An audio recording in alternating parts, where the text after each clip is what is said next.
की वीडियो में हम योनो एसबीआई ऐप का एम पिन सेट करना सीखेंगे। तो चलिए शुरू करते हैं। जैसे कि आप देख सकते हैं हम अपने योनो एसबीआई ऐप में आ चुके हैं। तो आप जब आएंगे तो आपको कुछ इस तरह का इंटरफेस दिखाई देगा।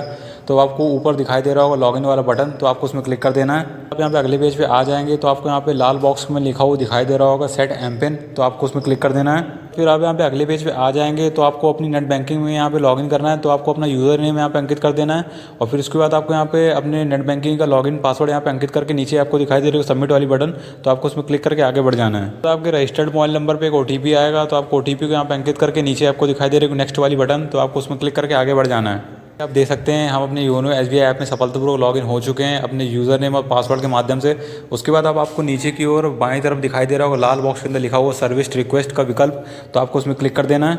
नीचे से पेज खुल के आएगा तो आपको दाईं तरफ दिखाई दे रहा होगा लाल बॉक्स के अंदर लिखा हुआ व्यू मोर, तो आपको उसमें क्लिक कर देना है। फिर आप यहाँ पे अगले पेज पे आ जाएंगे तो आपको ऊपर की ओर दाईं तरफ दिखाई दे रहा होगा लाल बॉक्स के अंदर लिखा हुआ सेटिंग्स, तो आपको उसमें क्लिक कर देना है। फिर आप यहाँ सेटिंग्स वाले पेज पे आ जाएंगे तो आपको यहाँ पे सिक्योरिटी का यहाँ पे सेक्शन दिखाई दे रहा होगा, तो आपको ऊपर लाल बॉक्स के अंदर लिखा हुआ दिखाई दे रहा होगा सेट एम पिन का विकल्प, तो आपको उसमें क्लिक करके आगे बढ़ जाना है। उसके बाद आप यहाँ पे अगले पेज पे आ जाएंगे तो आप यहाँ पे टर्म एंड कंडीशन पढ़ सकते हैं और फिर उसके बाद आपको नीचे पेज को स्क्रॉल डाउन कर देना है। तो आप यहाँ पे नीचे की ओर देखेंगे बाईं तरफ तो आपको एक टिक दिखाई दे रहा होगा, अगर वहाँ पे खाली डब्बा आपको दिखाई देता है तो आपको वहाँ टिक कर देंगे और फिर उसके बाद आपको नीचे दिखाई दे रहा होगा नेक्स्ट वाली बटन, तो आपको उसमें क्लिक करके आगे बढ़ जाना है। आप यहाँ पे सेट एम पिन वाले पेज पे आ जाएंगे तो आपको यहाँ पे 6 अंकों का अपना एम पिन बनाना है। तो सबसे पहले आपको नीचे जो पॉइंट दे रखे हैं तो आपको वो एक बार पढ़ लेना है, तो इस बात को बिल्कुल ध्यान रखें। तो आपको एक बार यहाँ पे ध्यान ये रखना है कि आपको जो लगातार 3 अंकों का नंबर यहाँ पे सेट नहीं करना है, जैसे 333 444, तो इस तरह आपको अपना एम पिन यहाँ पे सेट नहीं करना है। तो आपको पहले अपना एम पिन यहाँ पे सेट कर देना है, उसके बाद आपको इसको री एंटर कर देना है और फिर उसके बाद आपको नीचे दिखाई दे रहा होगा नेक्स्ट वाली बटन, तो आपको उसमें क्लिक करके आगे बढ़ जाना है। रजिस्टर्ड मोबाइल नंबर पर एक ओटीपी आएगा, तो आपको ओटीपी को यहाँ पे अंकित कर देना है। फिर उसके बाद आपको नीचे दिखाई दे रही है नेक्स्ट वाली बटन, तो आपको उसमें क्लिक करके आगे बढ़ जाना है। सामने पॉपअप विंडो खुल के आएगी तो आपको यहाँ पे कांग्रेचुलेशंस वाला एक एसएमएस दिखाई देगा, तो आपको यहाँ पे दिखाई दे रहा होगा लिखा हुआ कि आपको जो एम पिन है सक्सेसफुली यहाँ सेट हो गया है।